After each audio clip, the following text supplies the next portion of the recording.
ក្លិនបងស្រហប់មិនណាយក្លិនណាយក្រអូបក្លិនបងស្រហប់មិនណាយក្លិនខ្លួនឆោមឆាយចិត្តបងខ្វល់ខ្វាយស្ដាយក្លិននួនស្រីមិនចង់ឲ្យព្រាត់មិនឲ្យរស័តបាត់ពីនាសាក្លិនណាយគ្មានពីឆ្នាំនារីលោកាក្លិនណាយគ្មានពីឆ្នាំនារីលោកាបងសែនស្នេហាហ៊ានខ្សែជីវ៉ាណាប្រលឹងអើយអូនមិនជឿប្របងហ៊ានទំលូឆ្លោះមើលថ្លើមចិត្តក្លិនខ្លួននួនស្រីក្លិនពិសីវមិត្តក្លិនខ្លួននួនស្រីក្លិនពិសីវមិត្តបងធ្លាប់ជួបចិត្តអោបថ្នមរួមស្និទ្ធដិតដាមក្លិនស្រីបងមិនឲ្យឃ្លាតយើងស្នេហ៍គ្រប់ជាតិឃ្លាតក្លិនមិនបា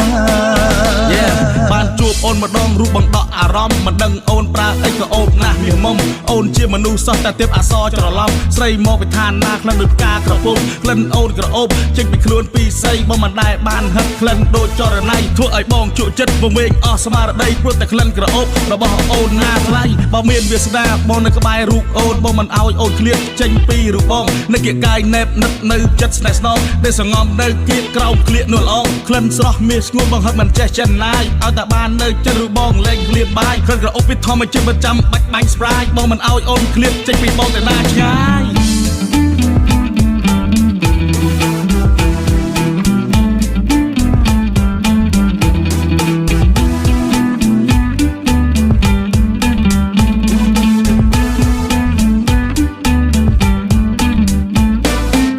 ក្លិនណាយក្រអូបក្លិនបងស្រហប់មិនណាយ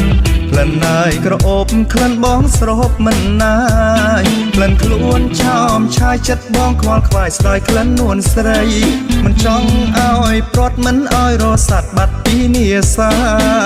ក្លិនណាយគ្មានពីឆ្នាំនារីលោកាក្លិនណាយគ្មានពីឆ្នាំនារីលោកាបងសែនស្នេហាហ៊ានខ្សែជីវ៉ាណាប្រលឹងអើយអូនមិនជឿប្របងហ៊ានទំលូឆ្លោះមើលថ្លើមចិត្តក្លិនខ្លួននួនស្រីក្លិនពិសីវមិត្តក្លិនខ្លួននួនស្រីក្លិនពិសីវមិត្តបងធ្លាប់ជួបចិត្តអោបថ្នមរួមស្និទ្ធដិតដាមក្លិនស្រីបងមិនឲ្យឃ្លាតយើងស្នេហ៍គ្រប់ជាតិឃ្លាតក្លិនមិនបានអង្គុយក្នុងផ្ទះសត្វធំក្លិនចម្លាយក្លិនអីមកពីណាក្រអូបត្រជាក់ដល់ភ្នែកបាយទឹកកលែងគោព្រោះកាពះវាឆ្អែតខុសពីថ្ងៃធម្មតាអារម្មណ៍ខ្ញុំវាប្លែកស្ដាប់តែឃើញនារីម្នាក់ឈរញញឹមដាក់ខ្ញុំសាច់សរលោងដាក់ទ្រូងនាងមូខ្លំសក់វែងប៉ាស្មាមើលនេះត្រាល់ធំពិតជាស្អាតមែនតើខ្ញុំមិននិយាយលំ